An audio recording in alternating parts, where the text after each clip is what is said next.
प्यारे बच्चों, अभी अभी आरपीएससी ने स्कूल व्याख्याता और वरिष्ठ अध्यापक यानी फर्स्ट ग्रेड और सेकंड ग्रेड दोनों के नए सिलेबस जारी किए हैं।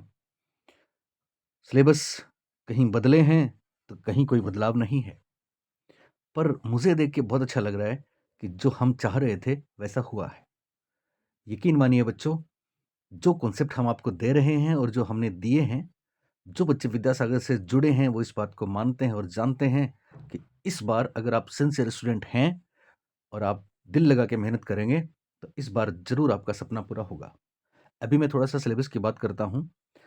आप जानते हैं हमारे पास हमारे चैनल पे ये तमाम चीज़ें हिस्ट्री हो, चाहे कल्चर हो, चाहे रीज़निंग हो, चाहे स्टैट्स हो, चाहे मैथ्स हो, चाहे हिंदी हो, चाहे इंग्लिश हो, सारी कमाल की चीज़ें हैं। लेकिन मैं अभी बात करूँगा केवल और केवल हमारे सिलेबस की। देखो बच्चों, फर्स्ट पेपर में सबसे पहली बात तो ये कि फर्स्ट पेपर चाहे व्याख्याता का हो या सेकंड ग्रेड का हो, दोनों में हमको 40% मार्क्स लाने ज़रूरी हैं, क्योंकि ये हम क्लियर करने के लिए, और कौन जाने इस बार कितना स्टैंडर्ड का पेपर आए कि लोग तरसते रह जाएँ कि काश फर्स्ट पेपर में 40% मार्क्स आ जाते। तो आपके लिए ये बहुत अच्छी बात है कि फर्स्ट पेपर में आपके 40% तो क्या, यहाँ देखिए आप, जैसा कि मुझे लग रहा है, ये अभी संभावित अनुमान है। वैसे भी हम कहें तो 5वां पार्ट तो दे ही दिया साइकोलॉजी और एजुकेशनल मैनेजमेंट को। अगर 5वां पार्ट की बात करें तो 150 में से 30 मार्क्स तो खैर मिलेंगे। लेकिन जिस तरह से संभावनाएँ हैं और जैसा हमने सोचा वैसा हुआ है अब तक, तो फिर मैं ये मानता हूँ कि पहले 15 प्रश्न आते थे स्कूल मैनेजमेंट के 30 मार्क्स के, और 15 प्रश्न आते थे हिस्ट्री के 30 मार्क्स के। तो इन्होंने चूँकि साइकोलॉजी को फर्स्ट पेपर में किया है, इसलिए वो एजुकेशनल मैनेजमेंट के 15 के बजाय 10 प्रश्न कर देंगे। तो 5 प्रश्न एजुकेशनल मैनेजमेंट के कम हो गए और 5% हिस्ट्री के कम हो गए। अगर बाकी कोई छेड़छाड़ नहीं भी करें तो ये 10 प्रश्न हो गए साइकोलॉजी के। तो इस हिसाब से फर्स्ट पेपर में साइकोलॉजी 20 मार्क्स और फर्स्ट पेपर में स्कूल मैनेजमेंट 20 मार्क्स। ये 40 मार्क्स वो हैं बच्चों, जिसमें मैं यकीन के साथ कह सकता हूं कि अगर अगर आप सिंसियरली हमसे जुड़े रहेंगे तो 40 नंबर में आप पूरे राजस्थान में सबसे आगे होंगे। कैसे होंगे, अभी मैं सेकंड ग्रेड की भी बात करूंगा इसी वीडियो में, आप लास्ट तक बने रहिए। देखो, पांचवा बिंदु यहाँ पे दिया है educational psychology, educational management, educational scenario. आप समझते हैं ना, तीनों चीजें अपनी फेवरेट हैं इन राजस्थान। और फिर लास्ट वाली तो कमाल की है, right of children to free and compulsory education act 2009। पहला बिंदु है बच्चों एजुकेशन साइकोलॉजी में कॉन्सेप्ट, यानी शिक्षा मनोविज्ञान। क्या है इसका कॉन्सेप्ट, तो आप तो जानते हो ना, शिक्षा मनोविज्ञान को नियामक बताते हैं लोग बाग, तो फिर आप कैसे उम्मीद करोगे। Scope and functions of educational psychology, scope क्या है, इसके कार्य क्या हैं।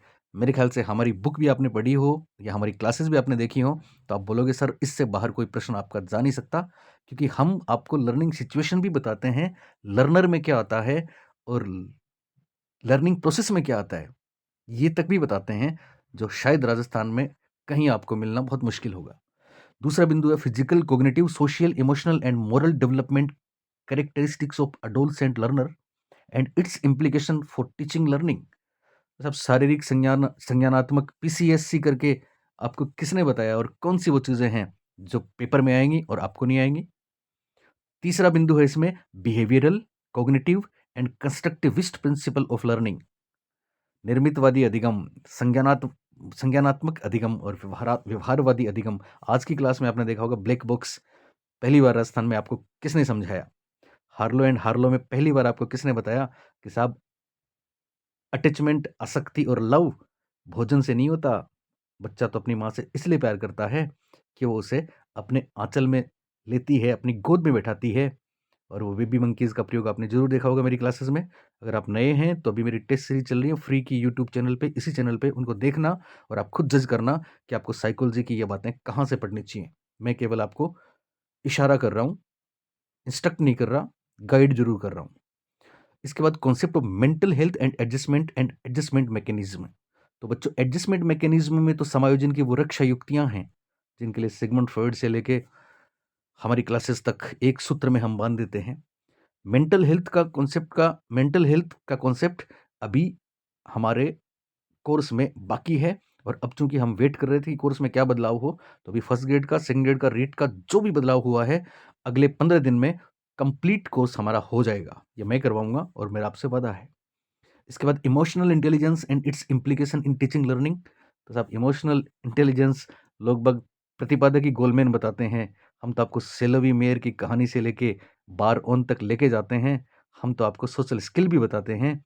हम तो आपको ईक्यू दोनों जगह बताते हैं, बैकवर्ड चाइल्ड में भी और इमोशनल कोसेंट में भी। तो फिर भला कौन सा प्रश्न ऐसा होगा जो आपका इमोशनल इंटेलिजेंस की बात करें, मेंटल हेल्थ की बात करें, बिहेवियरल कोग्निटिव कंस्ट्रक्टिविस्ट प्रिंसिपल्स की बात करें, या फिर चाइल्ड डेवलपमेंट की बात करें, या फिर शिक्षा मनोविज्ञान के स्कोप की बात करें। कोई भी प्रश्न आपका गलत नहीं होने दूंगा, ये मेरा आपसे वादा है। इसके बाद दूसरा पार्ट देखिए आप, ये 20 मार्क्स तो आपके पक्के हुए, चिंता की बात ही नहीं है। फिर दूसरा पार्ट देखोगे, आप उछल पड़ोगे। एजुकेशनल मैनेजमेंट कॉन्सेप्ट क्या है इसका, फंक्शंस एंड प्रिंसिपल्स क्या है इसके। बच्चों, मैं आपको पहले ही बता चुका हूं, हमारा बैकग्राउंड मैनेजमेंट का है, कॉमर्स का है। ये चीज़ें तो हम आपको इस तरह से बताएंगे कि आपको मज़ा आएगा। Total quality management in education, और यहाँ स्कूल सिनारियो और एजुकेशन की बातें मिक्स होती हैं, तो फिर आपको वैसे भी कोई दिक्कत आने वाली है नहीं, क्योंकि educational supervision and inspection, institutional planning, leadership style in educational management, और साथ में बच्चों एजुकेशनल सिनेरियो तो आप देखोगे तो आपको और भी मजा आएगा, क्योंकि इसमें क्या है, इसमें SERT है, इसमें BSER, इसमें board of secondary education Rajasthan है, इसमें state council of educational research and training ERT तो शायद हम ही ने आपको बताया होगा, IASE institute of advanced studies in education, diet, हमने आपको ये भी बताया, आपको याद है कि डाइट में केवल district institute of education and training ET है, और NCERT और SCERT में ERT है। फर्क सीधा है, ERT educational research and training है, जबकि E&T एजुकेशन एंड ट्रेनिंग है, यानी डाइट में रिसर्च नहीं होता। तो जब आप हमारी ये बात सुन के कॉन्सेप्ट को समझ सकते हैं, तो फिर हम इनको डिटेल में आपको सारी चीज़ें कराएंगे। तो सोचिए कौन सी वो बात है जो आपको नहीं आएगी। Rajasthan state open school, Rajasthan state text book board, state initiative for quality education SIQE, तो हम थर्ड ग्रेड के L1 के बच्चों को भी ऐसा पढ़ा चुके हैं कि वो भी फर्स्ट ग्रेड में गलत नहीं करेंगे। साथ में दीक्षा राइज तो पता ही है आपको, स्माइल पता ही है आपको, शिक्षा दर्पण पता ही है आपको, शिक्षा वाणी, समग्र शिक्षा अभियान, ये तो रोज हम स्कूल में क्लास में करते हैं। और फिर उसके बाद फाइनली देखिए आप, provisions of right of children to free and compulsory education act 2009, जो पूरे राजस्थान में मशहूर है हमारा। तो बच्चों, फर्स्ट पेपर 150 नंबर का होगा। इस 150 नंबर में 75 प्रश्न होंगे, और आपको ध्यान है, ये जो 75 प्रश्न हैं, इसमें से हम उम्मीद कर रहे हैं कि 10 और 10 मिला के 20 प्रश्न वो होंगे जिनमें आप अगर सीरियस रहे तो आप 20 में से 16 भी कर सकते हो, 17 भी कर सकते हो, 18 भी कर सकते हो, 19 भी कर सकते हो, और 20 में से 20 भी कर सकते हो। ये 40 मार्क्स आपको मिल सकते हैं। इन केस अगर साइकोलॉजी और मैनेजमेंट को मिला के, जिसकी संभावना 20 प्रश्नों की संभावना ज़्यादा है, पर फिर भी अगर कम से कम भी हम मान के चलें, तो 30 मार्क्स तो ये दोनों चीज़ें आपको दे ही देंगी, और 30 मार्क्स में भी आपका शायद ही कोई मार्क्स कटेगा। और अगर 40 नंबर, जिसकी संभावना ज़्यादा है, क्योंकि 20 प्रश्न करेंगे, 10 मैनेजमेंट के करेंगे और 10 साइकोलॉजी के करेंगे, 10 से कम साइकोलॉजी के क्या करेंगे, आप सोचिए। इन्होंने इतना बड़ा पार्ट दिया है इसका पूरा, आप खुद ही देखिए साइकोलॉजी का कितना बड़ा पार्ट है। 1 2 3 4 5 पॉइंट साइकोलॉजी के यहाँ पे हैं, तो फिर 10 से कम प्रश्न तो देंगे नहीं, ठीक है। तो फिर क्या होगा, फिर आपको 40 नंबर में कोई टेंशन करने की जरूरत नहीं है। और अगर इन केस बुरे से बुरा होता है, तो फिर 30 मार्क्स में कोई टेंशन करने की जरूरत नहीं है। हालांकि बाकी सारे सब्जेक्ट हैं, उनकी भी बात मैं करूंगा, पर अभी केवल थोड़ा सा इतना।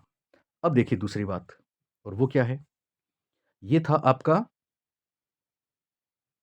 फर्स्ट पेपर स्कूल व्याख्याता, और अब सेकंड पेपर स्कूल व्याख्याता सब्जेक्ट वाला। सब्जेक्ट वाले में क्या है, देखिए आप, ये हिंदी का पेपर है, लेकिन सेम हर पेपर में यही साइकोलॉजी का सब्जेक्ट सिलेबस रहने वाला है।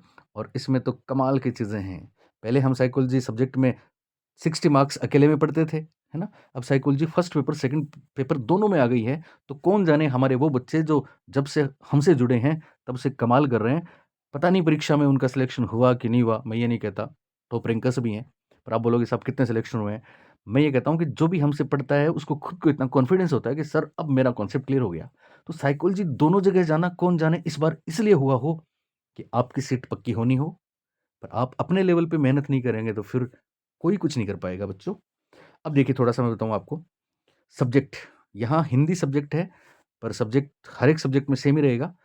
इसमें शिक्षा शास्त्र, शिक्षण अधिगम सामग्री, कंप्यूटर एवं सूचना तकनीक का शिक्षण अधिगम में उपयोग। देखो बच्चों, पहला ही पॉइंट देखिए, सबसे पहला पॉइंट, संप्रेषण कौशल तथा इसके उपयोग। कम्युनिकेशन स्किल आप जानते हैं ना, कम्युनिकेशन पे फीडबैक से लेके, सोर्स से लेके, कोडिंग, डिकोडिंग से लेके कौन आपको कराते हैं?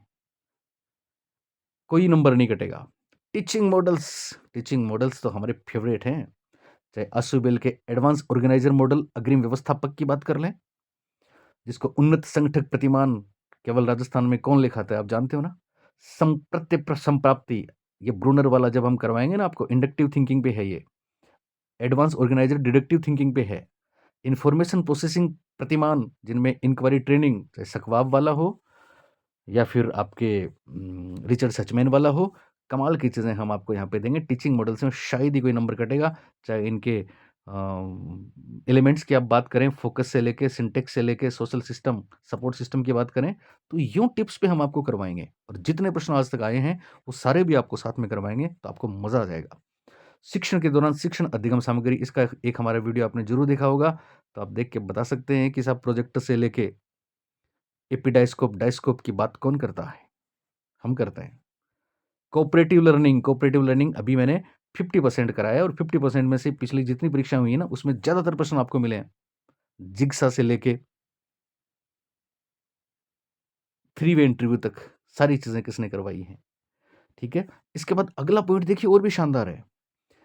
सेकंड वाला पॉइंट जो है, information communication and technology, hardware approach शैक्षिक तकनीक प्रथम, सॉफ्टवेयर अप्रोच शैक्षिक तकनीक द्वितीय और सिस्टम अप्रोच प्रणाली उपागम शैक्षिक तकनीक तृतीय। शायद शायद शायद ही कोई नंबर कटेगा। इसके अलावा CAL और CAI तो हमारा हर बच्चा जानता है कि साहब कंप्यूटर एडेड लर्निंग या फिर कंप्यूटर असिस्ट लर्निंग हम इनको बोलते हैं। Computer aided instruction, computer assist instruction हम इनको बोलते हैं। तो ये कमाल की चीज़ें आपको हम देंगे और बिल्कुल चिंता करने की ज़रूरत नहीं है। यहाँ भी हम मान के चल रहे हैं कि साइकोलॉजी 40 मार्क्स आएगी।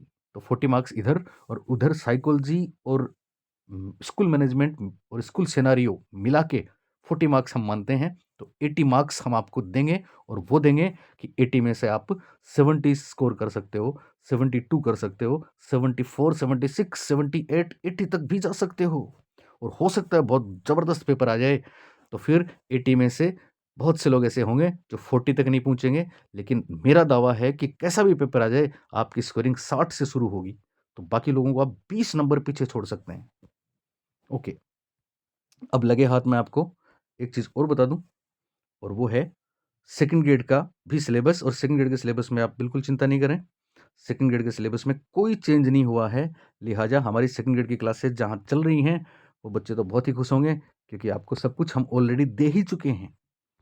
बाकी जो फैकल्टीज़ हैं विद्यासागर पे, उनकी भी बात मैं करूँगा और वो सब आपसे डिस्कस करेंगे, आप खुद उनसे देखेंगे। जब कॉन्स्टिट्यूशन आप रजिस्टर से पढ़ेंगे तो कमाल होगा कि नहीं होगा। इंडियन इकोनॉमी सेकंड ग्रेड में पिछली बार पूरे राजस्थान में इकोनॉमिक्स में जिन्होंने झंडे गाड़े थे, जिनके SST सब्जेक्ट में इतने 18 प्रश्न आए थे, उन्होंने इकोनॉमिक्स कराई है, OP जग्गूगा सर। तो फिर चिंता की कोई बात ही नहीं होनी चाहिए। यहाँ आप देखिए, ये है फर्स्ट पेपर सेकंड ग्रेड का, जो हर सब्जेक्ट में रहने वाला है, ठीक है? अभी मैं टीचिंग मेथड सेकंड ग्रेड की तो बात ही नहीं कर रहा, उसकी सिलेबस पे बात करूँगा आपसे। इसमें पहला बिंदु है एजुकेशन, और ये तो बच्चों 40 मार्क्स है, इसमें तो कोई दो राय ही नहीं है, ठीक है ना? पहला ही पॉइंट देखिए बच्चों, पहला ही बिंदु, और वो क्या है? Educational psychology, it's meaning, scope and implication for teacher in classroom situation. तो फर्स्ट ग्रेड साइकोलॉजी और सेकंड ग्रेड साइकोलॉजी एक साथ आपकी क्लियर हो जाएंगी, आपको चिंता करने की जरूरत ही नहीं है। तीसरी बात, डेवलपमेंट ऑफ लर्नर में वही है, ग्रोथ एंड डेवलपमेंट, वही physical, emotional, cognitive, moral and social, same वही है। लर्निंग सारे इसके टाइप्स और सब बातें वही हैं, बिहेवियरिज्म से लेके कंस्ट्रक्टिविज्म तक, दे रखा है ना, कंस्ट्रक्टिविज्म अप्रोच, ठीक है। पर्सनैलिटी तो आप जानते ही हैं, हम जब आपको पर्सनैलिटी बताते हैं तो टाइप्स अप्रोच से लेके ट्रेड्स अप्रोच, और शायद पूरे राजस्थान में कोई नहीं बताता। सेल्फ रिपोर्ट अप्रोच भी आपको हम बताते हैं, प्रोजेक्टिव अप्रोच भी आपको हम बताते हैं। इंटेलिजेंस एंड क्रिएटिविटी में तो खैर कोई दिक्कत आएगी नहीं। बीके पासी और मेहदी, इनके सृजनात्मक परीक्षणों में क्या अंतर है, एक बिंदु में हम आपको बताते हैं कि साहब रिलेशनशिप वाला बिंदु एक में आएगा, एक में नहीं आएगा। तो इस तरह से सारी चीज़ें क्लियर करके हम आपके साथ चलेंगे। और फिर ये देखिए कमाल का मोटिवेशन, इंडिविजुअल डिफरेंसेस, समझते हो बच्चों? प्रतिभाशाली बच्चों को एक्सेलरेशन और इनरिच करिकुलम दिया जाता है, संवर्धित पाठ्यक्रम दिया जाता है। ये बताइए पूरे राजस्थान में कौन बताते हैं आपको? स्लो लर्नर्स के बारे में माइल्ड से लेके मॉडरेट, सीवियर, प्रोफाउंड आपको कौन बताते हैं? डिलिंक्वेंट में कौन आपको बताते हैं कि वो बच्चे जिनमें एक्स वाई वाई होता है, या फिर वो जाने कितने ऐसे सिंड्रोम हैं। ये सारी बातें हम आपके साथ करते हैं, बताते हैं। और कमाल का ये लास्ट वाला कॉन्सेप्ट तो खैर सेल्फ कॉन्सेप्ट तो है ही। Attitude, habits, aptitude, social skills, ये तमाम वो चीज़ें हैं बच्चों जो कमाल कर देंगी और निश्चित रूप से करेंगी। आपको बिल्कुल घबराने की चिंता नहीं है। हमारी बुक्स हम आपको देंगे। मैं आपको बता दूं, अभी मेरे चैनल पे एक तो मेरी टेस्ट सीरीज चल रही है फ्री वाली, उसको तो जरूर ज्वाइन कर ही लें आप, है ना। अभी ऐप पे हम आपकी राजस्थान में रैंक वाला काम भी कर रहे हैं, ठीक है। साथ में हमारी रीट की थर्ड ग्रेड की मेंस की अपडेट बुक हम एक वीक के अंदर अंदर आपको देंगे, और सेकंड ग्रेड की बुक भी आपको एक वीक के अंदर अंदर मिलेगी। अब जो नेक्स्ट सप्ताह शुरू हो रहा है, इसके एंड से पहले पहले, यानी शनिवार से पहले पहले हम आपको सेकंड ग्रेड और थर्ड ग्रेड अपडेटेड नए सिलेबस वाली दोनों किताबें दे देंगे। और उसके जस्ट नेक्स्ट एक वीक में, और शायद एक वीक लगेगा भी नहीं, हम आपको फर्स्ट ग्रेड की वो आलिशान और बेहतरीन बुक देंगे जो निश्चित रूप से बहुत फायदा करेगी। लेकिन बच्चों, एक एक नंबर जिंदगी बनाता है और बिगाड़ता है, तो कहीं आप इस भुलावे में ना रहें कि खाली बुक से काम चल जाएगा। मैं कहता हूं बुक भी लो और कोर्स भी लो। इसलिए बोलता हूं ये बात कि फिर बहुत पछतावा होता है कि काश काश काश हम ये दोनों काम कर लेते। साइकोलॉजी, एजुकेशनल मैनेजमेंट, आईसीटी, ये आप हम पे छोड़ दो। बाकी चीज़ें आप अपने हिसाब से देख के कहीं से भी पढ़ सकते हो। हालाँकि मैं तो ये कहता हूँ कि बाकी चीज़ों में भी आप विद्यासागर से जुड़ोगे तो निश्चित रूप से कमाल होगा। और सच्चे मन से मेहनत करोगे तो फिर हम नहीं, गुरु कोई और भी हैं आपके, तो भी वो कोई कमी नहीं छोड़ेंगे। बस आप अपने लेवल पे मेहनत करते जाएँ और देखना एक सीट पक्की। फिर आप वो टेंशन नहीं करें, नेगेटिव बात नहीं करें कि सर ऊँट के मुँह में ज़ीरा, सीट कम है, अपने को एक ही सीट चाहिए और सीटें बढ़वाएँगे हम। ये काम भी हमारा है, क्योंकि हम लोग आपके लिए कुछ करेंगे, प्रचार करेंगे, सोशल मीडिया पे करेंगे, सरकार से रिक्वेस्ट करेंगे, हाथ जोड़ेंगे। ये काम हमारा है, आपका काम सिर्फ पढ़ना है। तो पढ़ना शुरू कर दें अभी से, और निश्चित रूप से इस बार सपना पूरा होगा। आप सबको बहुत बहुत शुभकामनाएं। Thank you.